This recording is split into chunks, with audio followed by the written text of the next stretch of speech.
কুষ্টিয়ার ভেড়ামারা উপজেলার KNB ইটভাটা কার্যক্রম দেখে বোঝার উপায় নেই যে ভাটাটি অবৈধ চিহ্নিত করে আদালতের নির্দেশে বন্ধ ঘোষণা করেছে জেলা প্রশাসক। বন্ধের সাইনবোর্ড ঝোলানো থাকলেও প্রকাশ্যই চলছে ভাটাটির ইট পোড়ানোর কার্যক্রম। মনে করেন ওই প্রশাসন বন্ধ করে দিয়ে গেছিল, পরে আমরা ইটি করি চলাচ্ছি। শুধু এটিই নয়, জেলার অধিকাংশ অবৈধ ইটভাটাগুলোর চিত্রই একই রকম। বন্ধের সাইনবোর্ড ঝুললেও প্রকাশ্যেই চলছে কার্যক্রম। অবাধে পোড়ানো হচ্ছে কাঠ, ব্যবহার করা হচ্ছে কৃষিজমির মাটিও। ফলে প্রশাসনের অবৈধ ইটভাটা বন্ধের সিদ্ধান্ত সাইনবোর্ডেই সীমাবদ্ধ।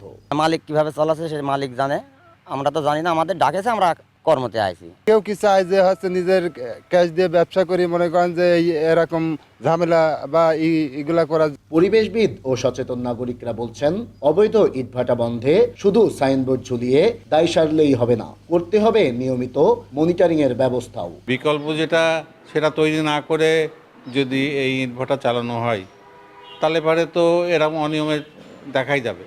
তবে জেলা প্রশাসক বলছেন, নির্দেশনা অমান্য করে যারা ভাটার কার্যক্রম চালাচ্ছে তাদের বিরুদ্ধে নেওয়া হবে কঠোর ব্যবস্থা। যে ম্যাজিস্ট্রেট যারা আছে তাদেরকে আমরা দ্রুত ফিল্ডে পাঠিয়ে আমরা খোঁজ খবর নিব। যদি এরকম দেখি তাহলে তাদের বিরুদ্ধে সর্বোচ্চ যতটুকু আইনানুগ ব্যবস্থা নেওয়া যায় সেটা আমরা নিব। পরিবেশ অধিদপ্তরের তথ্য মতে জেলায় ইটভাটা রয়েছে 209টি, যার মধ্যে 194টি অবৈধ।